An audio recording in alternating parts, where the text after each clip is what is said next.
सारे में हमारे इस वक्त हमारे साथ जुड़े हैं। सबसे पहले मैं सीधे यूएस का रुख करता हूं। देव कार्लेकर हमारे साथ जुड़े हैं। देव कार्लेकर, जो राजनीतिक सोच जो बाइडेन की रही है, जो रवैया उनका रहा है, जो भाषणों में तीव्रता रही है, भारत के प्रति झुकाव कैसा देखते हैं? रोहित जी, राकेश जी, सबसे पहले मुझे आपने न्यूज नेशन के मंच पे बुलाया। मैं आपको थैंक यू कहता हूं तहे दिल से। आज का दिन अगर आप कहें, यह बड़ा महत्वपूर्ण दिन है। एक पीसफुल सत्ता का हस्तांतरण होना। और अगर आप देखें, यूएसए जो दुनिया की सबसे पुरानी डेमोक्रेसी है, जिन्हें कहते हैं कि torch bearer of the world, दुनिया की 194 कंट्रीज हमें बड़े क्लोजली देखती है जस्ट टू मेक श्योर कि अमेरिका से क्या सीखे। तो जो 6 जनवरी को हुआ, that was a blot on our democracy, on our great nation. अच्छी चीज ये है, हम उससे भी बड़े जल्द उभर गए। आज बहुत अच्छी तरह से सत्तांतरण हुआ। आप देखें, पास्ट प्रेसिडेंट में दोनों बड़ी पार्टी के प्रेसिडेंट, जैसे बिल क्लिंटन साहब, ओबामा साहब जो डेमोक्रेटिक पार्टी के पास्ट प्रेसिडेंट है, और बुश साहब जो रिपब्लिकन पार्टी के प्रेसिडेंट है, they were basically sitting hand in hand together and endorsing the progress of America. ये क्या दर्शाता है? तो ये यही दर्शाता है कि वी ऑल आर वन। इस कठिन घड़ी के समय में, कोविड-19 पेंडेमिक में, जहां 4 लाख से ज्यादा लोगों की जानें गई है, जहां 2.4 करोड़ लोगों को संक्रमित हुआ है, तो we all have to work together to make sure we come out of this chaos। ठीक है कार्लेकर साहब, लेकिन दरअसल यही जिस 6 तारीख का आपने जिक्र किया, यही अमेरिका की सबसे ज्यादा मौजूदा दौर में सबसे बड़ी मुश्किल भी है। इसीलिए जब जो बाइडेन ने 22 मिनट का अपना भाषण दिया, तो उसमें करीब 12 या 13 बार सिर्फ एक शब्द का उन्होंने सबसे ज्यादा इस्तेमाल किया, वो था डेमोक्रेसी। इस पर आगे चर्चा चलती रहेगी। जेके त्रिपाठी जी, मैं आपका रुख करता हूं। जो कैबिनेट है जो बाइडेन की, 20 उसमें भारतीय मूल के लोग हैं, 13 महिलाएं हैं। कैसा देखेंगे भारत के प्रति जो झुकाव रहेगा, वो इसकी वजह से ज्यादा रहने वाला है, ज्यादा नर्म रहने वाला है? भारतीय मूल के जो लोग हैं उनको बड़ी जिम्मेदारी सौंपी गई है। देखिए, पहली बात तो मैं ये स्पष्ट कर दूं कि ये उनकी कैबिनेट नहीं है, इसमें सेक्रेटरीज नहीं है, ये उनके स्टाफ है। एक चीज़। दूसरी चीज़ ये कि जहाँ तक ये बात है कि 20 भारतीय मूल के लोग हैं, तो उससे भारत के प्रति क्या झुकाव होगा अमेरिका का, ये मानना भी गलत है। क्योंकि आपने देखा ये लोग 20 लोग ये भारतीय मूल के जरूर हैं, लेकिन अमेरिकी नागरिक हैं। और अमेरिकी नागरिक जब शपथ लेता है, या अमेरिकी नागरिक अपने देश के जहाँ वो रह रहा होता वहाँ के प्रति वफादार होता है।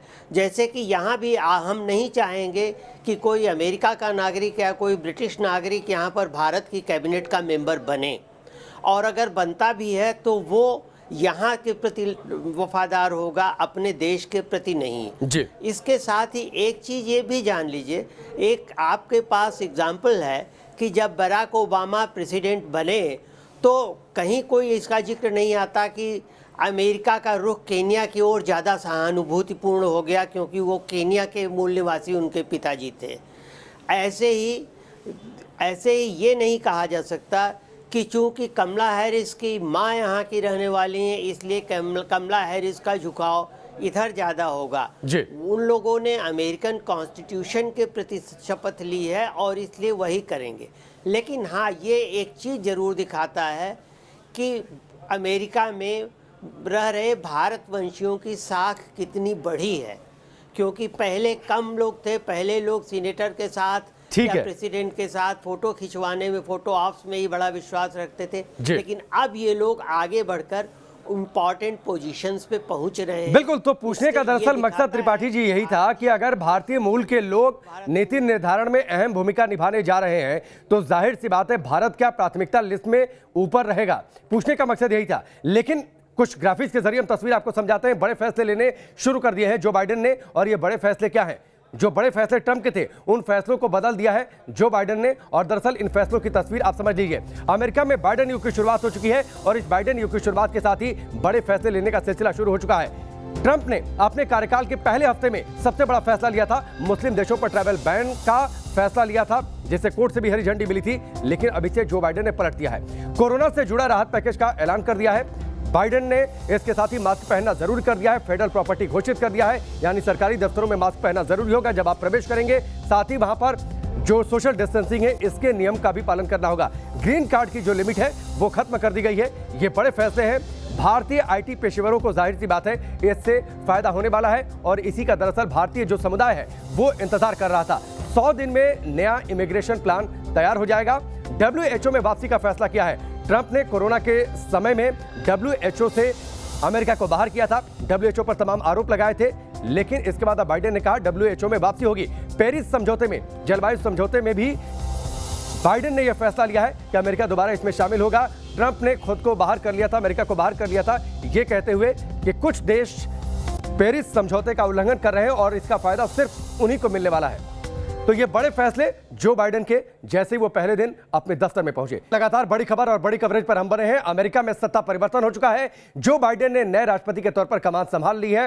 ट्रंप वॉशिंगटन डीसी से बाहर है। सवाल ये कि इस सत्ता परिवर्तन का भारत पर क्या असर पड़ेगा। मेजर जनरल अश्विनी सिबात जी हमारे साथ बने हुए हैं, उनका मैं इस हिस्से में सबसे पहले रुख करता हूं। सिबात साहब, साउथ चाइना सी को लेकर जो अमेरिका की पॉलिसी रही है, चीन को कंट्रोल करना है, चेक एंड बैलेंस करना है, इसके लिए भारत को तरजीह देना।